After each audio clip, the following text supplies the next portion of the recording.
My name is Bailey Riley, and I helped found Tampa Books to Prisoners.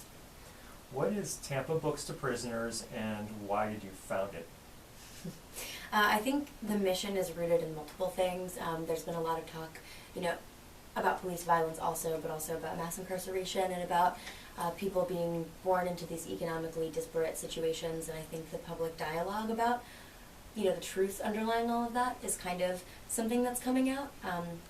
I think prisoners are very invisibilized in this culture, and we don't think about them if you're especially not in the community where you know somebody who's incarcerated, which is generally minority communities.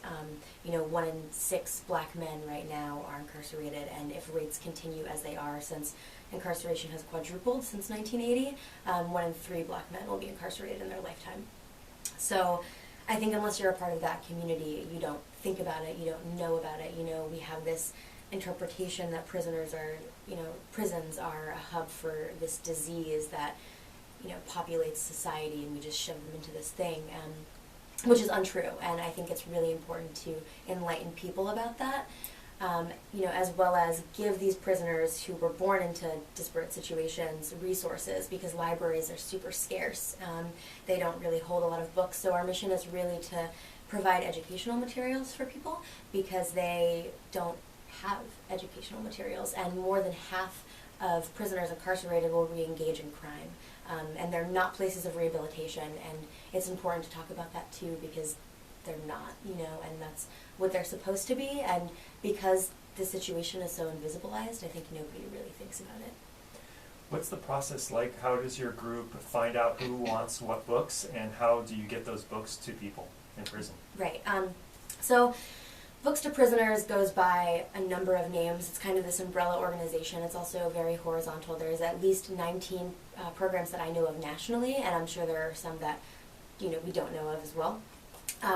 So it's an organization that prisoners will find out that you exist, usually through word of mouth, through some other prisoner. Probably started with pen pals, and then people starting to send books to people that they know incarcerated. So Books to Prisoners gets letters via like a P.O. box usually, or some physical location or address that they have from prisoners, and the letters will usually say something like, I have a letter here, so I'll just read it really quickly. It's this is from somebody incarcerated in Florida, because our organization only sends books to people in Florida because it can get really overwhelming, the volume of letters.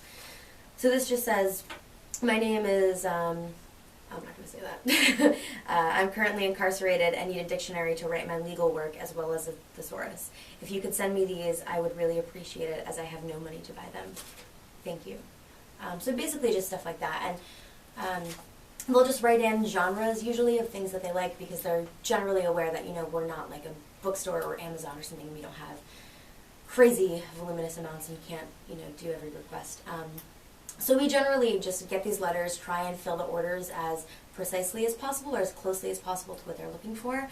And then we send an invoice with it, and an invoice is, if you don't know, it's just like a business letter that tells you what is contained in the package, because prisons require that. Prisons have like pretty intense restrictions sometimes on what books can be sent and where they can be sent from.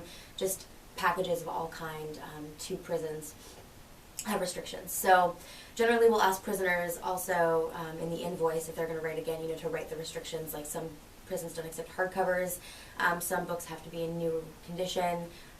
There's like a limitation. Some prisoners can only have 4 books within their possession at one time. So just stuff like that we need to know. So it's really important to, if you want to send something to them, look up their Department of Corrections number and their name, and find out if the facility they wrote you from is the facility they're still in, if that's still their physical address. And also what the guidelines for that prison are in terms of sending packaging. Usually the books have to come from a publishing company, almost always. So we work under the name of Daily Planet Publishing, which I got from Earth First Journal. They helped out with that, and we work with Daily Planet in order to be able to send people books, because if we didn't have that name, we wouldn't be able to. I think that answers it. If people want to get involved, what are things that people can do if they reach out to your group and they want to help? What are some things they can do? Right. So we really need donations of books are really helpful. Donation of time. I mean, we'll just spend like X amount of hours and sitting and like packaging of books and doing these requests. And sometimes it can take a lot of time because you have to go through the selections and find books that are most applicable, you know, and I really want to serve these people in a way that is meaningful. So I try to be really intentional about it personally. So volunteers, we need donations of books. Paperbacks are better, but if you have hardcovers, that works too. That would be really helpful. You know, we constantly need like butcher paper and packing tape, really anything like that. We have a fundraising page because there's constant need for media mail shipping. You know, generally it can get pretty expensive with mail-in costs, and it's not a volunteer organization, so people just put their own money into it and then just spend and use their own money to ship these things out. And all of the books are free, by the way. It's like all donation. We don't charge prisoners for anything, and all the books we get in are from donation as well. What's the web address if people want to contact you? Yeah, it is www.tampabooks2prisoners.noblogs.org. Yeah, those were my only questions. Is there anything else our listeners should know about this?